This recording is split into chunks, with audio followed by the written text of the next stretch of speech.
یا رسول اللہ کون ہوگا جو جنت میں جانے سے انکار کرتا ہے؟ تو آپ نے فرمایا کہ جس نے میری اطاعت کی، میرا حکم مانا، وہ جنت میں جائے گا، اور جس نے میری نافرمانی کی اس نے جنت میں جانے سے انکار کر دیا۔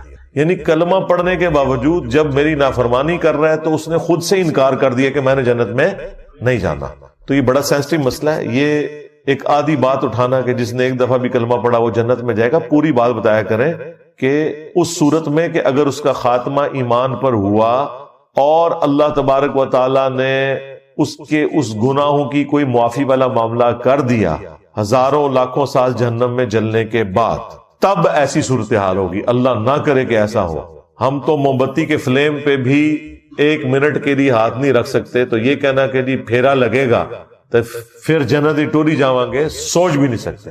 اللہ تعالیٰ فرما رہا ہے سورۃ الفرقان میں کہ جہنم تھوڑی دیر رہنے کے لیے بھی بری جگہ ہے اور مستقل قیام کے لیے بھی انتہائی بری جگہ ہے۔ اللہم اجرنا من النار، آمین۔ سورۃ الاحزاب کی آیت نمبر 72 میں انسان کو ظالم اور جاہل کیوں کہا گیا جبکہ اس نے اللہ کی امانت کو اٹھایا؟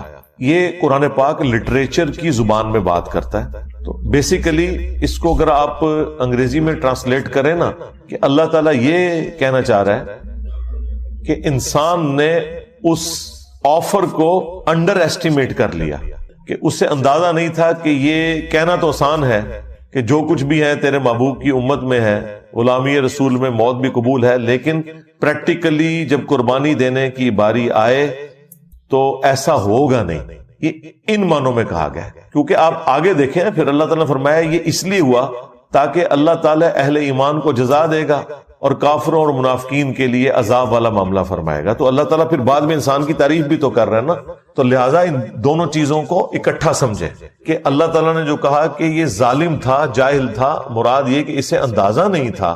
جاہل سے مراد آپ یہ سمجھ لیں جیسے جس کو کسی چیز کی سنگینی کا علم نہ ہو، اسے کہا جاتا ہے جاہل۔ ظالم اس اعتبار سے کہ خود اس نے اپنے لیے ایک ظلم والا معاملہ کر لیا کہ اسے پتہ ہی نہیں تھا کہ میں یہ جو کچھ کرنے جا رہا ہوں اس کا اینڈ رزلٹ کیا نکلے گا، اپنے اوپر ظلم خود ہی کر لیا۔ اس نے آفر قبول کی تو اب اسے آفر نبھانی پڑے گی۔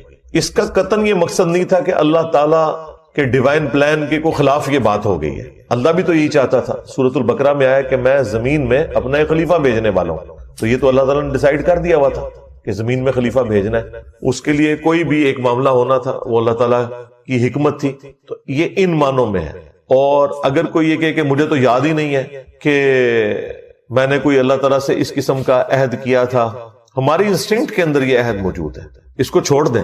آج بھی کسی انسان کو یہ آفر کی جائے کہ تم نے چند سال کی زندگی خدا کو دینی ہے، پھر ہمیشہ کی زندگی کی کامیابیاں تمہارا مقدر ہوں گی، جس میں نہ تمہیں موت آئے گی، نہ کبھی بدحال ہوگے، نہ کبھی بوڑھے ہوگے، نہ کوئی غم پہنچے گا، حتیٰ کہ جو تم خواہش کرو گے وہ تمہیں ملے گا۔ دنیا میں تو انسان کوشش کر کے لیتا ہے تو اس کے لیے اپنی زندگی گنوا دیتا ہے، اور آخرت میں صرف خواہش کر کے مل جائے گا۔ تو ہر بندہ یہ آفر قبول کرنے کے لیے تیار ہے۔ اگر آپ کو یقین نہیں آتا تو میں آپ کو مثال دے دیتا ہوں۔ اگر کسی شخص کو یہ آفر دی جائے کہ جو شخص لاہور سے لے کر جہلم تک ریل کار میں 3 گھنٹے کا سفر کھڑے ہو کر کرے گا، جہلم پہنچتے ہی اس کی پوری زندگی کا خرچہ گورنمنٹ آف پاکستان اٹھائے گی، اس کے بچوں کا خرچہ، اس کی فیملی کی ساری ضروریات، اس کا مکان، سکولنگ، سب کچھ مرتے دم تک گورنمنٹ کے ذمہ ہے، تو کیا خیال ہے پورا لاہور جہلم نہیں پہنچ جائے گا؟ وہ کہیں گے 3 گھنٹے بس، پھر پوری زندگی کے لیے آسانی۔ آپ ذرا دنیا کی 60 سال کی زندگی کو صرف قیامت کے دن سے کمپیئر کریں تو 3 منٹ بنتا ہے، 50,000 سال کا دن ہے۔ جنت کی تو میں بات ہی نہیں کر رہا، وہ تو مسلم شریف میں حدیث ہے کہ جنت کی زندگی اور دنیا کی زندگی کو کمپیئر کیا جائے تو ایسے ہی ہے جیسے کوئی شخص انگلی ڈبوئے سمندر میں، سمندر کا پانی جو انگلی کے ساتھ لگے گا وہ دنیا کی زندگی ہے، اور سمندر انفینٹ آخرت کی زندگی ہے۔ مسلم شریف میں حدیث نہیں آتی کہ دنیا میں جس شخص نے مفلسی کی زندگی گزاری ہوگی لیکن حلال و حرام کی تمیز کی ہوگی، اللہ کا تابع فرمان رہا، اللہ تعالیٰ قیامت کے دن فرشتوں سے کہے گا ذرا ایک پھیرا اسے جنت کا لگواؤ نا۔ فرشتے اسے لے کے جنت میں جائیں گے، جب واپس آئے گا اللہ تعالیٰ پوچھے گا ہاں بھائی کوئی دنیا میں تکلیف دیکھی؟ وہ کہے گا اللہ تیری عزت کی قسم میں نے دنیا میں کوئی تکلیف نہیں دیکھی۔ جنت کا ایک پھیرا اس کی پوری زندگی کی تکلیف کو ختم کر دے گا کہ اگر مجھے یہ کچھ ملنے والا تھا تو میں نے دنیا میں کوئی تکلیف ہی نہیں دیکھی۔ پھر اللہ تعالیٰ ایک فاسق اور فاجر شخص کو جس نے دنیا میں بڑی عیاشی کی زندگی گزاری، اللہ تعالیٰ کو رسپانس نہیں کیا، دنیا کی ہر آسائش اویلیبل تھی، اللہ تعالیٰ کہے گا ذرا اسے دوزخ کا ایک پھیرا لگواؤ، ایک پھیرا لگے گا نا، ادھر تو کہتے خیر ایک پھیرا ہی لگے گا، ایک پھیرا بھائی وہ کتنا لمبا ہوگا، اس کو تو جسٹ تھوڑی دیر کے لیے جہنم میں لے کے جب فرشتے جائیں گے اور واپس آئے گا تو اللہ تعالیٰ پوچھے گا ہاں بھائی کوئی دنیا میں سکھ دیکھا؟ وہ کہے گا تیری عزت کی قسم میں نے کوئی سکھ نہیں دنیا میں دیکھا، حالانکہ دنیا کی ساری زندگی اس نے سکھی گزاری ہوگی۔ کیوں؟ اسے وہ تکلیف دے کے اپنا وہ سکھ بھی بھول جائے گا کہ گویا وہ تو کچھ بھی نہیں تھا، یہ تو اگر یہ کچھ میرے ساتھ ہونا تھا تو میں نے کوئی سکھ نہیں کاٹا۔ یہ اتنا سینسٹیو ایشو ہے، لیکن ظاہر ہے اللہ تعالیٰ نے چیزوں کو امتحان کے ساتھ جوڑا ہوا ہے، پھر ذہن میں رکھیے گا۔ بخاری اور مسلم دونوں میں حدیث ہے کہ اللہ تعالیٰ نے جنت کو ناگوار چیزوں سے ڈھانپ دیا ہے اور دوزخ کو، جہنم کو خوشگوار چیزوں سے ڈھانپا ہوا ہے۔ وہ پنجابی میں کہتے ہیں کڑگا لگانا، خوشگوار چیز ہوگی آپ اسی کی طرف بھاگیں گے۔ جنت ناگواری کے ساتھ ہے، اس کے ارد گرد ناگوار چیز ہے۔ گرمیوں میں فجر کی نماز جماعت سے پڑھنا ناگوار چیز ہے، نیند ہی نہیں پوری ہوتی۔ گرمیوں میں لمبے لمبے روزے رکھنا طبیعت میں ناگوار ہے۔ سردیوں میں ٹھنڈے پانی سے کیا گرم پانی سے بھی وضو کر کے نماز پڑھنا بہرحال ایک ایفرٹ تو ہے، طبیعت پہ ناگوار ہے۔ دنیا میں حلال اور حرام کی تمیز کرنا طبیعت پہ ناگوار ہے، حرام سے بچنا طبیعت پہ ناگوار ہے۔ تو اللہ تعالیٰ نے جنت کو ناگوار چیزوں سے ڈھانپ رکھا ہے اور جہنم کو خوشگوار چیزوں سے، یعنی ہر وہ چیز جو طبیعت کو بڑی اچھی لگتی ہے، آسانی سے مل بھی جاتی ہے اور نفس کی تسکین کا سما بھی ہے، وہ آپ کو جہنم میں لے جائے گی۔ تو دیکھ لیں، اسی کو سپورٹیو حدیث ہے جامع ترمذی میں، ابو داؤد کے اندر، سنن نسائی کے اندر، ابن ماجہ کے اندر، کہ جب اللہ تعالیٰ نے جنت کو پیدا کیا تو حضرت جبرائیل سے کہا کہ ایک دفعہ ذرا جنت دیکھ کر آؤ۔ جب وہ دیکھ کے آئے تو اللہ تعالیٰ فرمایا ہاں بھائی جبرائیل کیا دیکھا؟ کہ یا اللہ مجھے نہیں لگتا کوئی شخص بھی ایسا ہوگا جو اپنا تن من دھن سب کچھ نہ لگا دے اس جنت کے حصول کے لیے، یہ تو ساری جنت میں جائیں گے، یہ جگہ ہی بڑی اچھی تو نے بنائی ہے۔ اللہ تعالیٰ فرمایا رکو ذرا صبر کرو۔ ہاں، اللہ تعالیٰ نے جنت کو ناگوار چیزوں سے ڈھانپ دیا، حلال اور حرام کی تمیز، شریعت کی پابندی کی تکلیف، سب کچھ۔ مومن کو تو روزانہ مرنا پڑتا ہے، سیدھی سی بات ہے، روزانہ جینا پڑتا ہے۔ احمد النبی علیہ السلام نے فرمایا صحیح مسلم کی حدیث کہ دنیا مومن کے لیے قید خانہ ہے اور کافر کے لیے جنت ہے۔ جب وہ دوبارہ گئے نا اور وہ جنت تک پہنچنے کے لیے وہ تمام تکلیف دیکھی، واپس آ کے انہوں نے کہا تیری عزت کی قسم مجھے نہیں لگتا کوئی بندہ جنت میں جانے میں کامیاب ہوگا، اتنی مشکل تو نے جنت کر دی ہے۔ پھر اللہ تعالیٰ نے جہنم کی طرف بھیجا حضرت جبرائیل علیہ السلام کو، واپسی پہ پوچھا تو انہوں نے کہا تیری عزت کی قسم کوئی شخص بھول کے بھی کوئی ایسا عمل نہیں کرے گا کہ اسے یہ عذاب دیکھنا پڑے، مجھے نہیں لگتا کہ کوئی بندہ ایسا عمل کرے کہ جہنم میں جائے۔ پھر اللہ تعالیٰ نے جہنم کو خوشگوار شہوات سے ڈھانپ دیا، ہر اٹریکٹفل چیز اس کے ساتھ ڈھانپ دیا۔ جب وہ دیکھ کے واپس آئے نا پھر اللہ تعالیٰ نے پوچھا کہ اب جبرائیل سنا، انہوں نے کہا یا اللہ مجھے نہیں لگتا کوئی بندہ جہنم میں جانے سے بچ سکے، کیونکہ تو نے اس کو اتنا خوشنما بنا دیا ہے کہ اس امتحان میں شاید ہی کوئی کامیاب ہوگا، ادروائز سب کے سب جہنم میں ہی گریں گے۔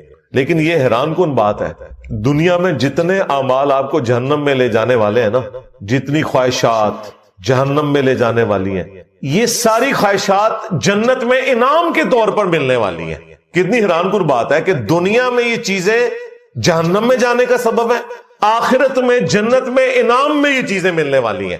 مرد کے لیے کیا سونے چاندی کے کنگن نہیں قرآن میں آیا، ریشمی لباس، یہاں تو 4 عورتوں کی اجازت، وہاں تو کتنی حوریں، ان کی تفصیلات طارق جمیل صاحب سے پوچھیں۔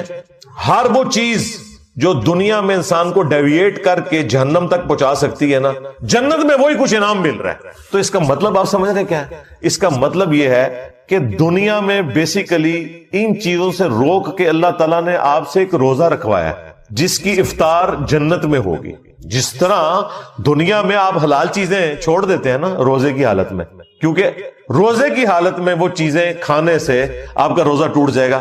روزہ دار کے لیے کھانا کھانا، پانی پینا حرام ہے، افطار کے بعد وہ کر سکتا ہے۔ تو لہذا دنیا میں جو آپ کو نعمتیں جن سے اللہ تعالیٰ نے روکا ہوا ہے یا اس کے اوپر کوئی قدغن لگائی ہوئی ہے یا پابندی لگوائی ہوئی ہے، وہ جنت میں اللہ تعالیٰ نے اٹھا لینی ہے اور وہی آپ کے لیے انعام بھی ہے۔ اس سے بڑا کیا انعام ہوگا کہ بخاری مسلم میں حدیث ہے جب جنتی جنت میں داخل ہوں گے تو اللہ تعالیٰ کی طرف سے ایک فرشتہ ندا کرے گا کہ آج کے بعد تمہیں کبھی موت نہیں آئے گی، ہمیشہ زندہ رہو گے۔ لو جی ختم، سب سے بڑی تلوار ختم. آج کے بعد تمہیں کبھی بڑھاپا نہیں آئے گا, ہمیشہ جوان رہو گے. آج کے بعد کبھی تم بدحال نہیں ہوگے, ہمیشہ خوشحال ہی رہو گے. خوشحالی کیا ہے؟ جو آپ خواہش کریں گے وہ آپ کو ملے گا. اور چوتھی چیز فرمائی, آج کے بعد اللہ کبھی بھی تم سے ناراض نہیں ہوگا, ہمیشہ راضی رہے گا. یعنی جنت میں آپ جو مرضی کریں, اللہ کی نافرمانی نہیں ہوگی. کتنی بڑی نعمت ہے. تو دنیا میں روزہ ہے اور جنت میں آخرت میں وہ کھلنے والا ہے. ہاں, یہاں جو بندے پابندی کر لیں گے, بخاری مسلم میں حدیث ہے, جنت اور جہنم کے درمیان لا کر موت کو مینڈے کی شکل میں ذبح کر دیا جائے گا. اللہ تعالیٰ پھر مبارکباد دے گا جنتیوں کو کہ جاؤ بے فکر ہو جاؤ, میں نے موت ہی ختم کر دی, میری مخلوق تھی نا, ختم کر دی. الذی خلق الموت والحیات لیبلوکم ایکم احسن عملا. اللہ نے زندگی اور موت کو اس لیے پیدا کیا تاکہ تمہاری جانچ کرے. موت اللہ کی مخلوق ہے, اس کو اللہ تعالیٰ ختم کر دے گا. جب وہ ختم کر دے گا تو کسی کو موت آئے گی نہیں. اور جہنمیوں کو کہا جائے گا کہ جاؤ آپ اپنی بدبختی کے اوپر چیخو پکارو, تمہیں بھی موت نہیں آئے گی, ہمیشہ کے لیے جہنم میں رہو گے. وَلِعَوْذُ بِاللَّهِ تَعَالَى. اللهم اجرنا من النار. اللهم انا نسألك جنة الفردوس مع النبيين والصديقين والشهداء والصالحين. آمین. تو انسان تھوڑا سا غور و تفکر کرے تو انسان کو پتا چل جائے گا کہ کوئی اللہ تعالیٰ نے انسان کے ساتھ ظلم نہیں کیا. یہ جو آفر لگائی ہے یہ تو ہر بندے نے ویل کر لینی ہے. لہذا وہ بات شروع ہوئی تھی سورہ الاحزاب کی اس آیت سے کہ انسان ظالم تھا, جاہل تھا, اس نے انڈر ایسٹیمیٹ کیا, لیکن جب کامیاب ہو جائے گا پھر اسے کہا جائے گا بھائی مبارک ہو, فرشتے جنت کے دروازوں پہ استقبال کر رہے ہوں گے. تو یہ اللہ کے پلان کا حصہ تھا, اس لیے اللہ تعالیٰ نے آن کیا. پھر دیکھیں اللہ تعالیٰ نے اپنے پیغمبروں کو بھیجا, ان کے ساتھ کتابیں نازل کی تاکہ انسان کو اس ہدایت کے سفر پہ چلنا آسان ہو جائے.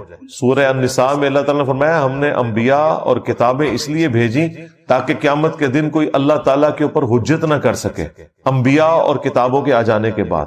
یعنی حالانکہ اللہ تعالیٰ اس چیز کا پابند نہیں تھا, پھر بھی اس کی شفقت ہے.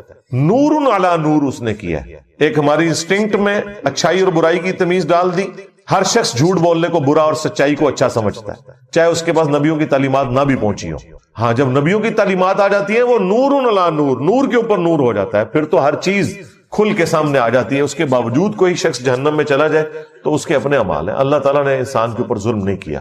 انا ہدیناہ السبیل اما شاکرا و اما کفورا.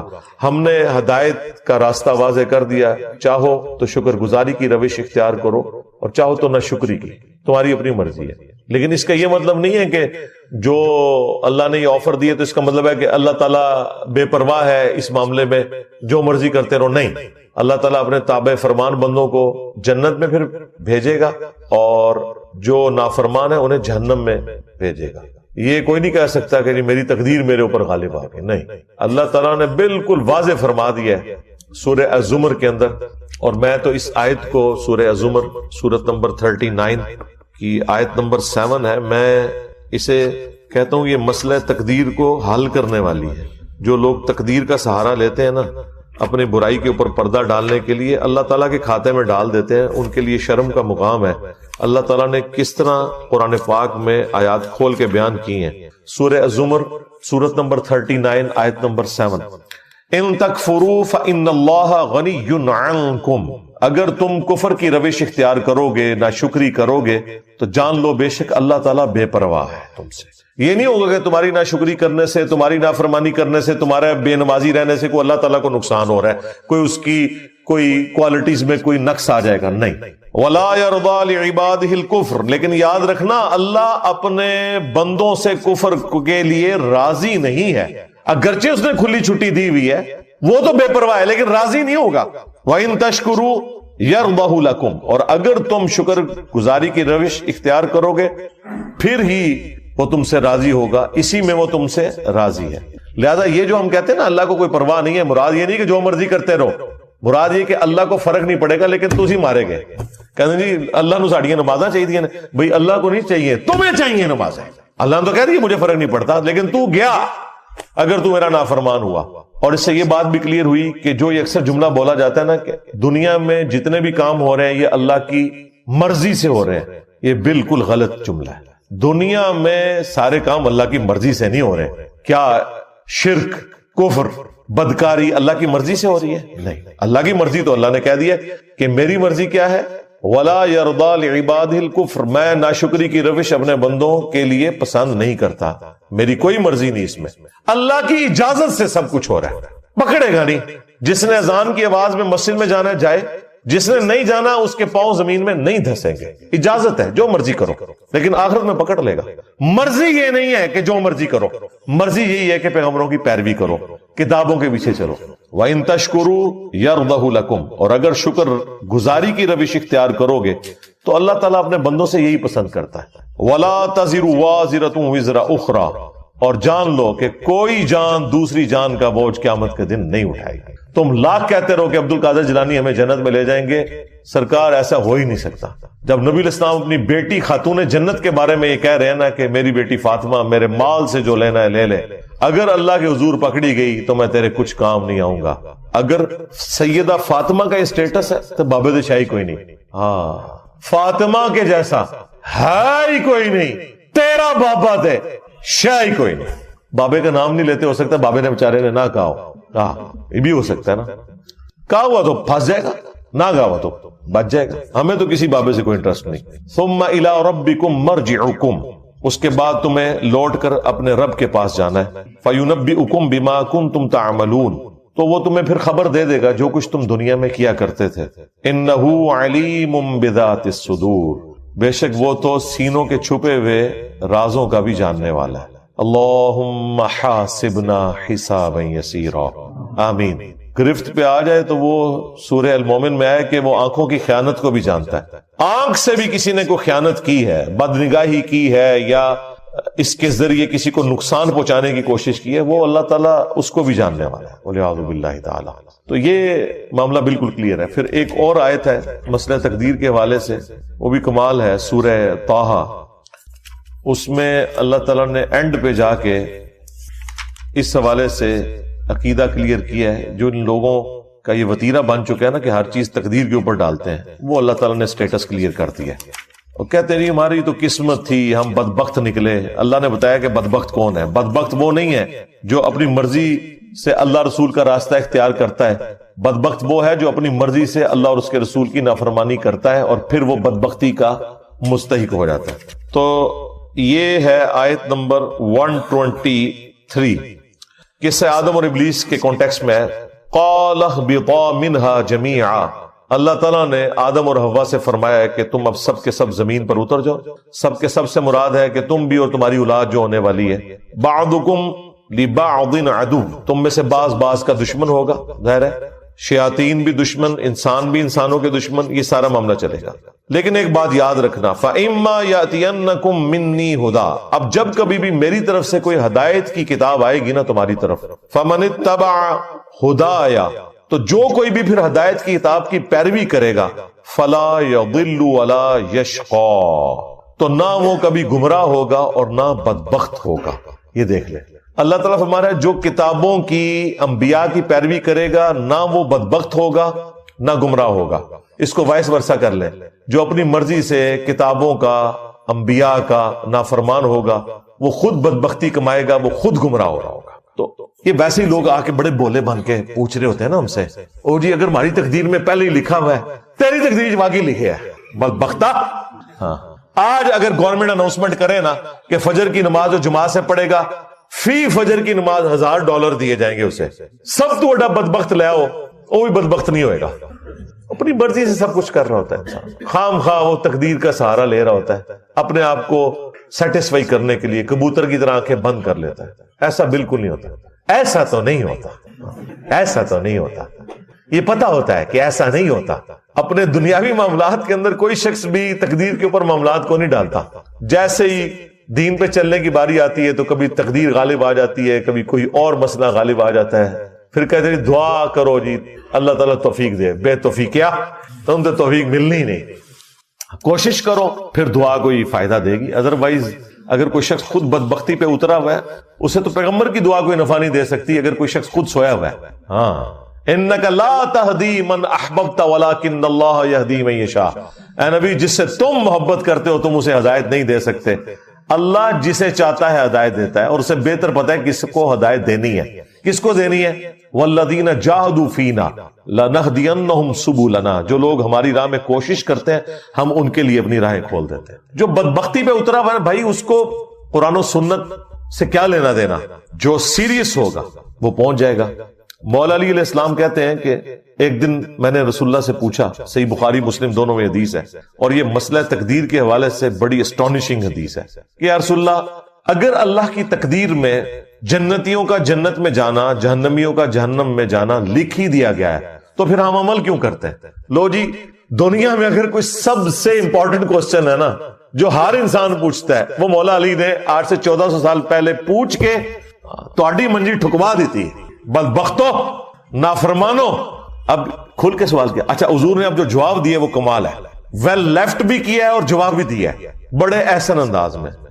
آپ نے فرمایا کہ تم عمل کرتے رہو، جنتیوں کے لیے جنت والے عمل آسان ہو جائیں گے، جہنمیوں کے لیے جہنم والے عمل آسان ہو جائیں گے۔ اب دیکھیں کتنا بڑا چھکا مارا ہے، یعنی جو شخص الٹے کام کر رہا ہے اسے اب کسی سے پوچھنے کی ضرورت نہیں، واقعی جہنمی ہے تو، اور جو کوشش کر رہا ہے اب اسے کسی سے پوچھنے کی ضرورت نہیں، انشاءاللہ وہ جنتی ہے جبھی وہ جنت کے راستے پہ چل جاتا ہے۔ اچھا، نبی علیہ السلام نے جب یہ بات کی، ساتھ پھر آپ نے قرآن کی آیت پڑھی، فَأَمَّا مَنْ أَعْطَى وَاتَّقَى وَصَدَّقَ بِالْحُسْنَى فَسَنُيَسِّرُهُ لِلْيُسْرَى، جس نے عطا کی روش اختیار کی، فیاضی کی روش اختیار کی، غریبوں کا خیال رکھا، شکر گزاری کی روش اختیار کی، وَصَدَّقَ بِالْحُسْنَى، اور ہر اچھی بات کی تصدیق کی۔ جب جب اسے پتا چلتا رہا نا کہ یہ بات یوں ہے تو فوراً اس پہ عمل کیا۔ پھر اس نے نہیں دیکھا کہ میرے بزرگ بابے کیا کرتے تھے، اسے پتا چلا بخاری مسلم میں نماز کا طریقہ یہ لکھا ہے، اس نے رفع الیدین شروع کر دیا۔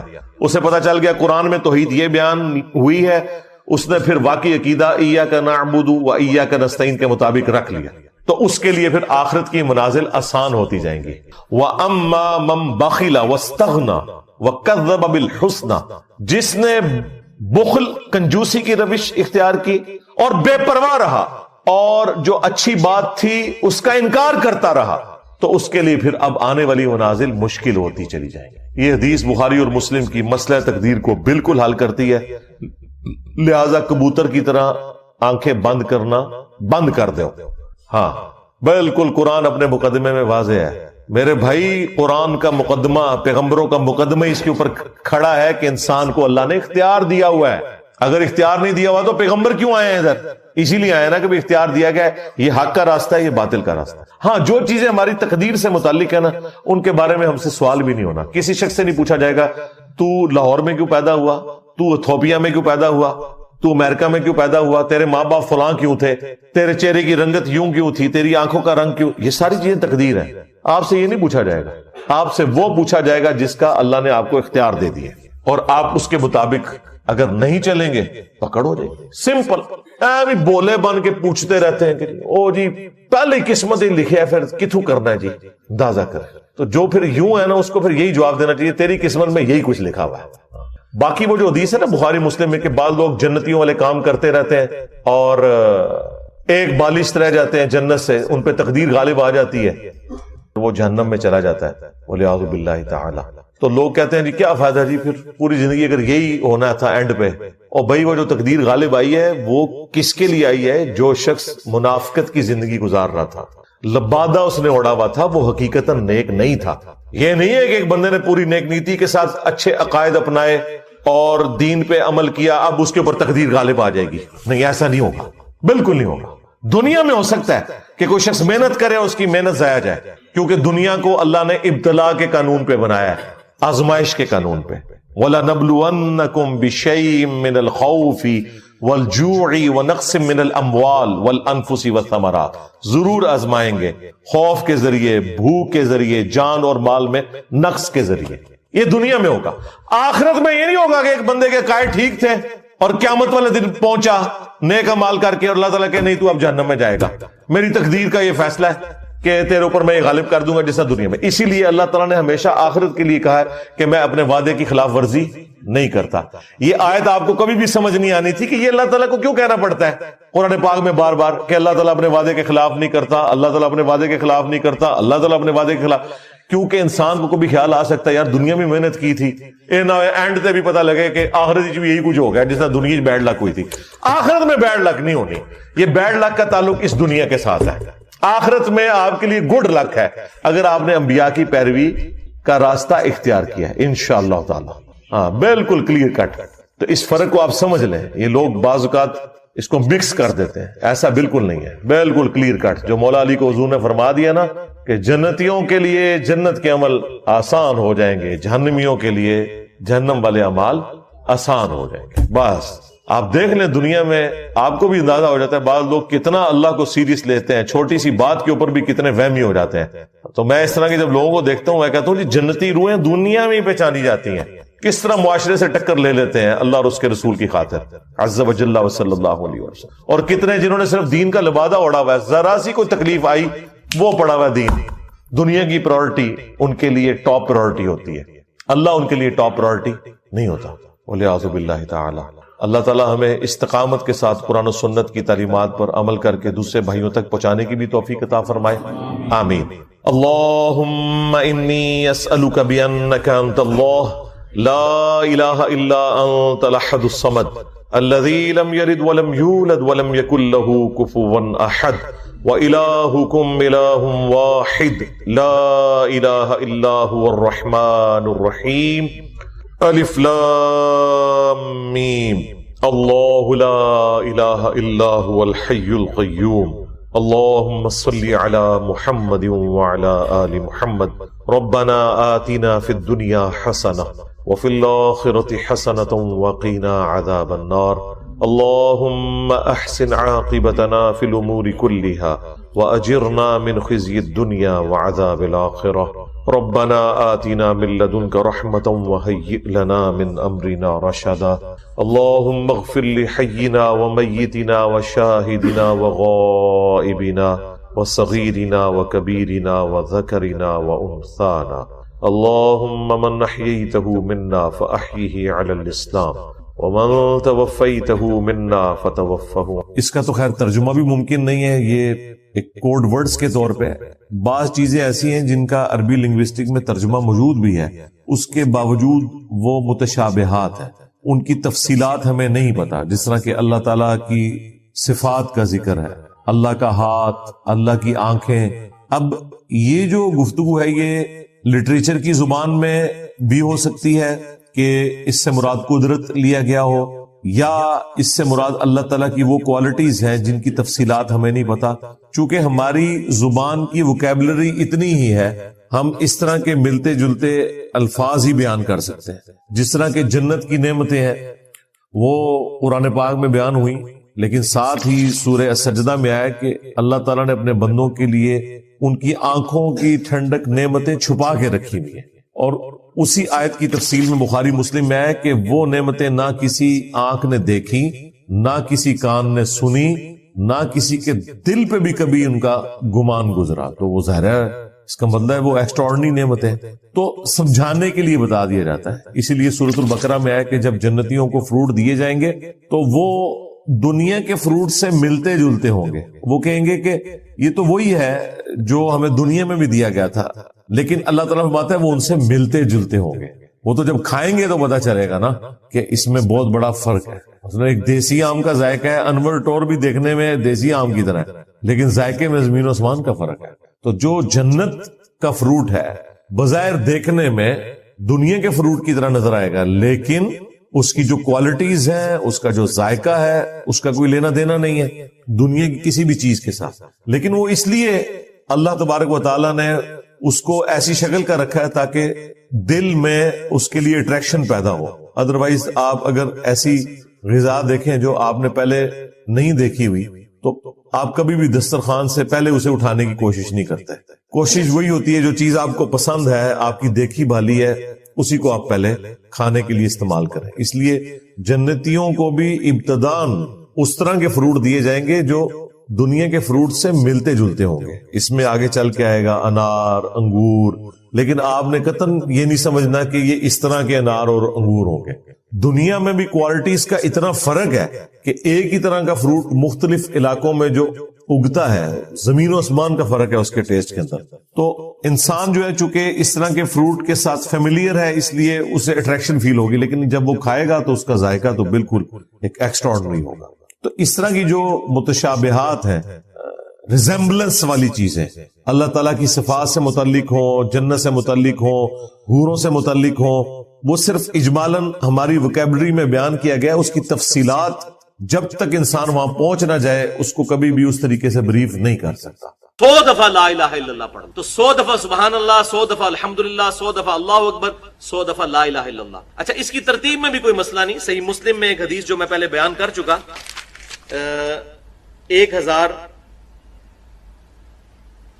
5601 کہ آپ صلی اللہ علیہ وسلم نے فرمایا کہ اللہ تعالیٰ کو یہ 4 کلمات محبوب ترین ہیں. اس میں آگے الفاظ ہیں، چاہے ان کو آگے پیچھے کر کے بھی پڑھ لو، اس کا ثواب اسی طرح رہے گا.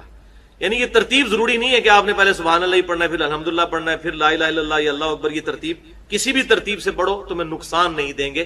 یہ صحیح مسلم 5601 نمبر حدیث میں موجود ہے.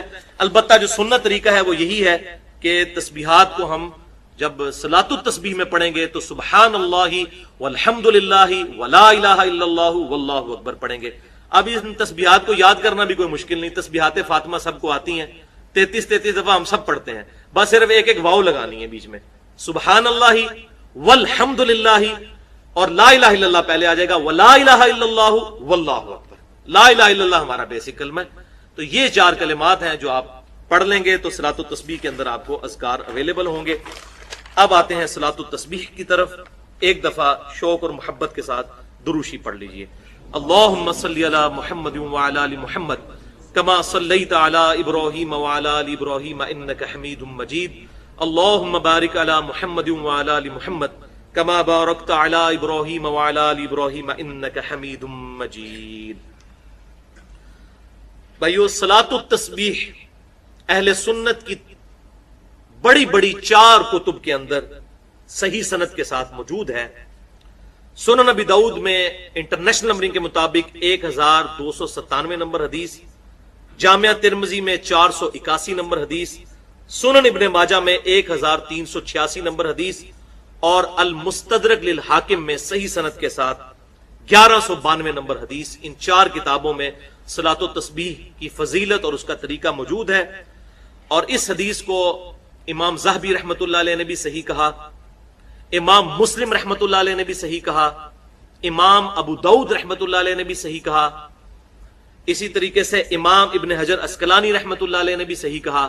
اور دور حاضر میں بڑے بڑے جو علماء ہیں، شیخ احمد شاکر رحمۃ اللہ علیہ، شیخ البانی رحمۃ اللہ علیہ اور شیخ زبیر علی زئی رحمہم اللہ اجمعین، تمام کے نزدیک یہ حدیث صحیح ہے. اور آپ حیران ہوں گے، یہ ان چند احادیث میں سے ہے جن احادیث کے دفاع پر محدثین نے پوری پوری کتابیں لکھی ہیں. کیونکہ کچھ لوگوں کو یہ حدیث ہضم نہیں ہوئی کہ اتنی بڑی فضیلت کیسے ہو سکتی ہے ایک نماز کی. اور میں سمجھتا ہوں ہو سکتی ہے، یہ نماز شیطان پڑھنے ہی نہیں دیتا. تو کچھ لوگوں نے اس پہ جرح کی تو محدثین نے مستقل کتابیں لکھی اس حدیث کے دفاع پر. لہذا الحمدللہ اہل سنت کے تمام محدثین کا، جو بڑے بڑے محدثین ہیں ہمارے اسلاف، ان کا اس پر اتفاق ہے کہ حدیث بالکل صحیح سند کے ساتھ موجود ہے. اور خصوصاً امام ابو حنیفہ رحمۃ اللہ علیہ کے جو شاگرد خاص ہیں، اور امام بخاری رحمۃ اللہ علیہ کے دادا استاد ہیں سیدنا عبداللہ ابن مبارک رحمۃ اللہ علیہ المتوفا 181 ہجری، جو بہت بڑے محدث ہیں، وہ اس حدیث جو صلاۃ التسبیح ہے اس کی کافی وہ ڈیفینڈر ہیں، اور اس کے سارے مسائل جامعہ ترمذی میں ان سے نقل کیے گئے ہیں. امام ترمذی نے ایک واسطے سے، وہ امام ترمذی کے بھی پردادا استاد ہیں، کیونکہ امام بخاری امام ترمذی کے استاد ہیں، اور عبداللہ ابن مبارک امام بخاری رحمۃ اللہ علیہ کے دادا استاد ہیں. بخاری اور مسلم میں ان سے احادیث ہیں. لہذا 481 نمبر حدیث جامعہ ترمذی میں عبداللہ ابن مبارک سے لی انہوں نے. سارے مسائل صلاۃ التسبیح کے سمجھنے کے لیے وہ آج انشاءاللہ ساتھ ڈسکس بھی ہو جائیں گے. بھائیو، امام کائنات سید الاولین والآخرین شفیع المذنبین رحمۃ للعالمین سیدنا و مولانا امام اعظم محمد رسول اللہ صلی اللہ علیہ وسلم نے اپنے چچا عباس ابن عبد المطلب رضی اللہ تعالی عنہ کو مخاطب کر کر ارشاد فرمایا، حدیث کا ریفرنس میں پہلے دے چکا 4 کتابوں سے. اب ورڈ بائی ورڈ، لفظ بائی لفظ میں یہ الفاظ پڑھنے لگا ہوں تاکہ آپ کو اس کا ٹیسٹ بھی فیل ہو. آپ صلی اللہ علیہ وسلم نے اپنے چچا سے فرمایا، چچا جان کیا میں آپ کو کچھ عنایت نہ کروں؟ کیا میں آپ کو کوئی تحفہ پیش نہ کروں؟ کیا میں آپ کو اس عمل کی وجہ سے 10 خصلتوں والا اچھا انسان نہ بنا دوں؟ یہ 10 خصلتیں اس میں آ جائیں گی، جوڑوں کی شکل میں 5 جوڑے آئیں گے اور وہ 10 خصلتیں بن جائیں گی. میں گنتا جاتا ہوں. تو پھر آپ صلی اللہ علیہ وسلم نے ارشاد فرمایا کہ جب اے چچا جان آپ یہ عمل کر لیں گے تو نمبر 1 اللہ آپ کے اگلے اور پچھلے، نمبر 2 پرانے اور نئے، نمبر 3 جان بوجھ کر کیے یا انجانے میں کیے، نمبر 4 چھوٹے اور بڑے، چھوٹے اور بڑے کبیرہ بھی، اور نمبر 5 چھپے ہوئے اور ظاہر تمام گناہ معاف کر دے گا. اب یہ 5 جوڑیاں آئیں اور 10 خصلتیں جو آپ صلی اللہ علیہ وسلم نے ارشاد فرمائی تھی وہ اس میں پوری ہو گئی. الحمدللہ. مجھے بتائیں یہ فضیلت آج تک کسی عمل کے لیے سنی؟ صرف 50 منٹ سے 1 گھنٹے کا عمل ہے. اگر آہستہ آہستہ کریں، تھوڑی سپیڈ سے کریں تو 40 منٹ میں. اللہ اکبر. پھر آپ صلی اللہ علیہ وسلم نے ارشاد فرمایا چچا جان 4 رکعتیں اس طرح ادا کریں نفل نماز کی کہ ہر رکعت میں سورۃ الفاتحہ اور 1 سورت پڑھیں، اور جب آپ قرات سے فارغ ہو جائیں تو قیام کی حالت میں یہ کلمات 15 دفعہ پڑھیں، سبحان اللہ والحمد للہ ولا الہ الا اللہ واللہ اکبر. بس یہ ایک جگہ ہے جہاں پر 15 دفعہ پڑھنا ہے، باقی پوری نماز میں 10 دفعہ، قیام میں 15 دفعہ، سورت سے فارغ ہونے کے بعد رکوع میں جانے سے پہلے. پھر آپ رکوع میں جائیں اور رکوع میں انہی کلمات کو 10 مرتبہ دہرائیں، پھر رکوع سے اٹھ جائیں اور 10 بار یہی کلمات پڑھیں، پھر سجدے میں جائیں اور ان کلمات کو 10 دفعہ پڑھیں، پھر سجدے سے سر اٹھائیں یعنی دونوں سجدوں کے درمیان جو جلسہ ہے اس میں 10 مرتبہ پڑھیں، پھر دوسرے سجدے میں جائیں اور اس میں 10 مرتبہ اس تسبیح کو پڑھیں، پھر سجدے سے سر اٹھائیں اور قیام میں جانے سے پہلے یعنی جلسہ استراحت کے اندر دوسرے سجدے کے بعد پھر بیٹھ جائیں، جو ہم بیٹھتے ہیں لیکن عام نمازوں میں اس میں کچھ تسبیحات نہیں پڑھی جاتی، لیکن صلاۃ و تسبیح میں اس دوسرے جلسہ استراحت میں یہ 10 دفعہ پڑھیں گے. تو یہ کل ایک رکعت میں 75 مرتبہ ہو جائیں گے. اس طرح ان 4 رکعتوں میں یہ عمل دہرائیں تو کتنا ہو گیا؟ 75 ضرب 4 300 مرتبہ یہ عمل ہو جائیں گے. اور پھر آپ صلی اللہ علیہ وسلم نے پھر 5 باتیں ارشاد فرمائی. چچا جان ہو سکے تو یہ نماز روزانہ ادا کریں، اگر روزانہ نہ ادا کر سکیں تو ہر جمعے کو ادا کر لیں، ہر جمعے کو ادا نہ کر سکیں تو ہر مہینے میں 1 مرتبہ ادا کر لیں، اگر ہر مہینے نہ پڑھ سکیں تو ہر سال میں 1 مرتبہ، اور اگر سال میں 1 مرتبہ بھی نہ پڑھ سکیں تو چچا جان زندگی میں 1 دفعہ اس نماز کو ضرور پڑھیے گا. اللہ اکبر. آپ اندازہ کریں، آپ صلی اللہ علیہ وسلم کی ذرا ترغیب کا انداز دیکھیں. روزانہ نمبر 1، نمبر 2 نہیں پڑھ سکتے تو جمعے کے جمعے، نمبر 3 مہینے کے مہینے، نمبر 4 سال میں 1 مرتبہ. اب رمضان شریف کا مہینہ ہے، اس میں تو ہمیں توفیق ہو جانی چاہیے، سال میں 1 مرتبہ اس کیٹیگری میں تو ہم فعال کر ہی جائیں کہ سال میں 1 دفعہ، یا رمضان کے ہر جمعے میں پڑھ لیں، سال میں 1 دفعہ. نہیں تو کہا کہ زندگی میں چچا 1 دفعہ نماز یہ ضرور پڑھ لینا. کیا انداز ہے ترغیب کا. الحمدللہ. اب اسی کانٹیکسٹ میں آخر میں صلاۃ و تسبیح سے ریلیٹڈ 8 صحیح احکام و مسائل بیان کروں گا تاکہ اس میں جو اختلافی مسائل ہیں وہ بھی کور ہو جائیں، جو کیوریز ہیں وہ بھی ریزالو ہو جائیں. لیکن ایک دفعہ طریقے کو ریپیٹ کر لیتے ہیں. قیام کی حالت میں ہم نے 15 دفعہ رکوع میں جانے سے پہلے یعنی سورت ملانے کے بعد اس کو پڑھنا ہے، سبحان اللہ والحمد للہ ولا الہ الا اللہ واللہ اکبر. اس کے بعد رکوع میں جانے کے بعد رکوع کی تسبیحات پڑھنے کے بعد وہ آگے آ بھی جائے گا، 10 دفعہ پڑھنا ہے. کتنے ہو گئے؟ 25. پھر رکوع سے سر اٹھا کر ربنا لک الحمد کہہ کر 10 دفعہ 35. پھر سجدے میں سبحان ربی الاعلی کے بعد 10 دفعہ 45. پھر 2 سجدوں کے درمیان ربی اغفر لی پڑھنے کے بعد 10 دفعہ 55. پھر دوسرے سجدے میں سبحان ربی الاعلی کے بعد 10 دفعہ 65. پھر دوسرے سجدے سے سر اٹھا کر پھر بیٹھ جاتے ہیں جلسہ اس طرح، جس کا بخاری میں حکم ہے 6251 نمبر حدیث میں. تو یہ ہو جائیں گے پھر 75 مرتبہ. جب ادھر بھی 10 دفعہ پڑھ لیں گے تو ایک رکعت میں 75 مرتبہ اور 4 رکعتوں میں. اب اگلی آیت جو ہے یہ آیت الکرسی کہلاتی ہے، کیونکہ اس میں اللہ تعالیٰ کی بادشاہت کی کرسی کا ذکر ہے. اس کی فضیلت میں کئی ایک احادیث ہیں. صحیح بخاری میں ایک بڑی ڈیٹیل حدیث ہے، مال غنیمت کی چوکیداری کے اوپر سیدنا ابو ہریرہ کو نبی صلی اللہ علیہ وآلہ وسلم نے مامور کیا، اور 3 راتوں تک ایک شخص آ کے وہاں چوری پرفارم کرنے کی کوشش کرتا رہا. تو حضرت ابو ہریرہ نے اسے پکڑ لیا. پہلی دفعہ پکڑا تو اس نے کہا چھوڑ دو، اگلی دفعہ نہیں آؤں گا. دوسری بار پکڑا تو اس نے کہا چھوڑ دو، اگلی دفعہ نہیں آؤں گا. تیسری دفعہ جب پکڑا تو انہوں نے کہا اب تو میں تجھے رسول اللہ کی بارگاہ میں ضرور پیش کروں گا. تو اس نے کہا کہ مجھے چھوڑ دو، میں تمہیں ایک ایسا وظیفہ بتاتا ہوں کہ اگر رات کو بستر پہ جاتے وقت تم وہ وظیفہ کر لو تو صبح تک اللہ تعالیٰ کی طرف سے تمہاری حفاظت کے اوپر فرشتہ مامور ہوگا، شیطان تمہارے قریب نہیں آئے گا. یہ حدیث صحیح بخاری میں 2311 ہے. انٹرنیشنل نمبر کے مطابق ہمارے صبح و شام کے اذکار میں بھی ہم نے ڈالی ہوئی ہے. تو پھر اس نے جو وظیفہ بتایا وہ ہے کہ آیت الکرسی رات کو بستر پہ جاتے وقت پڑھ لیا کرو. تو حضرت ابو ہریرہ نے اس کو چھوڑ دیا. نبی علیہ السلام ہر موقع پہ جب وہ صبح بتاتے تھے تو نبی صلی اللہ علیہ وآلہ وسلم فرماتے تھے وہ جھوٹا ہے، آج پھر آئے گا. تو خیر وہ بھی سمجھدار تھا. وہ تیسری دفعہ جب جھوٹا ہے وہ چوتھی دفعہ آیا نہیں ہے. تو تیسری دفعہ حضور نے کہا کہ 3 دنوں سے تمہارا جو آنے والا وہ مہمان تھا نا، وہ شیطان تھا جو انسانی شکل میں آیا تھا. ہے وہ جھوٹا ہے لیکن اس نے بات سچی کی ہے. تو یہ ایک اصولی بات ہے کہ سچی بات اگر جھوٹا بھی کرے تو اس بات کی تصدیق کر دینی چاہیے. تو وہ آیت الکرسی کا وظیفہ مل گیا. اسی طریقے سے سنن نسائی الکبریٰ میں اسی کی ایکسٹینشن ہے.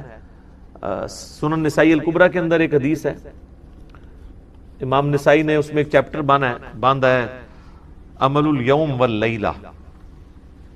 وہ سنن نسائی الکبریٰ کا چیپٹر ہے.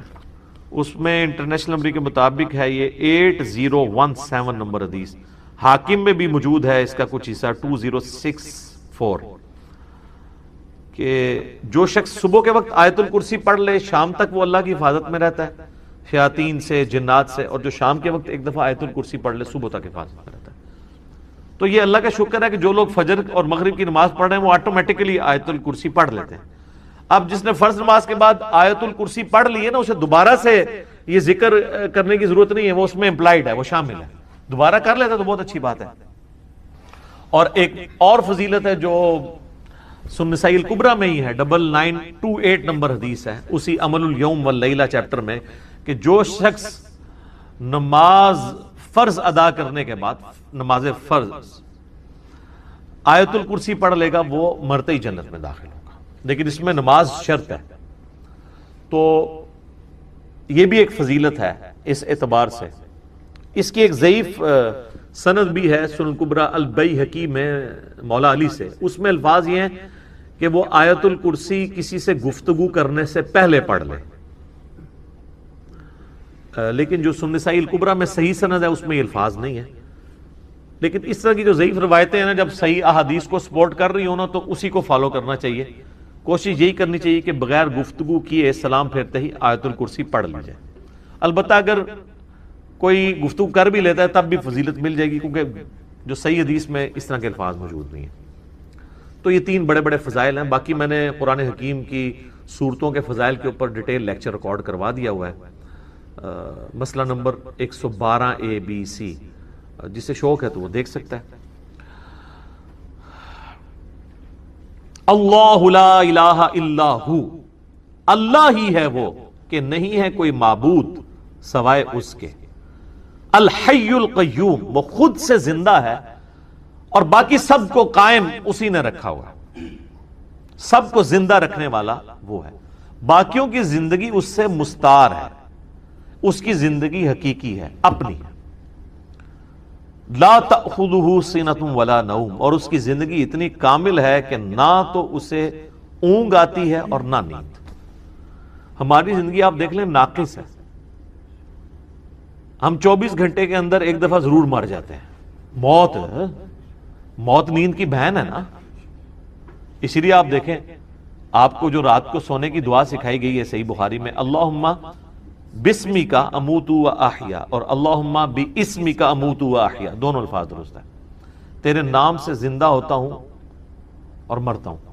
اور صحیح بخاری میں جو صبح اٹھنے کی دعا ہے وہ تو ہے ہی ہے, اس میں تو ڈائریکٹ کلیئر ہو گیا. یہاں تو پھر بھی کوئی کہہ سکتا ہے کہ ایمبیگوٹی ہے کہ یہ اس نیند کا بھی ذکر نہیں ہے, لیکن اس میں تو واضح ذکر ہے الحمدللہ الذی احیانی بعد ما اماتنی, یا احیانا بعد ما اماتنا, جمع کے سیغے سے ہو, وَإِلَيْهِ النُّشُورُ.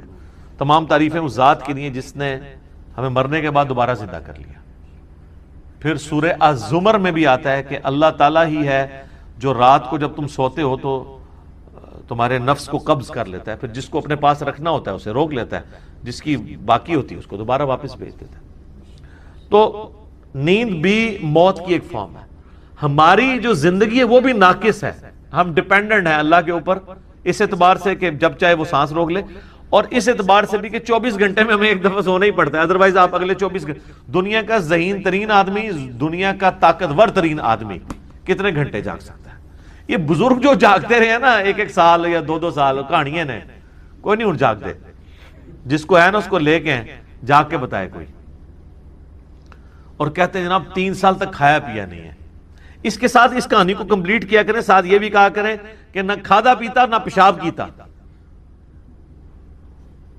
کیونکہ اگر کھایا پیا نہیں ہے تو پیشاب تو کھانے پینے کے ساتھ ہے نا. آپ کھانا پینا چھوڑ دیں پیشاب ختم ہو جائے گا. یہ ساتھ کیوں نہیں کہتے ہیں کہ 3 سال تک پیشاب بھی نہیں کیا, اور پھر اس طرح کا بندہ لے کے آنا, اس کا جو ہم کریں گے نا وہ ہماری ویڈیوز میں ریکارڈ ہے, آج چھوڑ دیں. لہو ما فی السماوات و ما فی الارض. اچھا دوسرا ہے نیند نہیں آئے گی اور اس سے اونگ بھی نہیں آتی, یعنی اتنی کامل زندگی ہے کہ ایک لمحے کے لیے بھی جھٹکا نہیں آتا.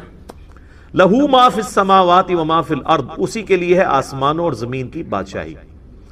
اچھا آسمان ہمیشہ جمع کے سیغے کے ساتھ آتے ہیں, زمین سنگولر کے سیغے کے ساتھ, سوائے ایک پارہ نمبر 28 کے اندر کہ اللہ نے 7 آسمان پیدا کیے اور اس کے مثل زمینیں بھی. چونکہ یہ اللہ تعالیٰ کی طرف سے ایک میریکل پلانٹ ہے روئے ارض, زندگی ابھی تک یہیں پہ دریافت ہوئی ہے جس زندگی کو ہم جانتے ہیں, اس لیے اللہ تعالیٰ اسپیشلی اس کا ذکر کرتا ہے. تو قرآن میں جب بھی آئے نا کہ آسمانوں اور زمین کی بادشاہ, تو اس سے مراد پوری کائنات.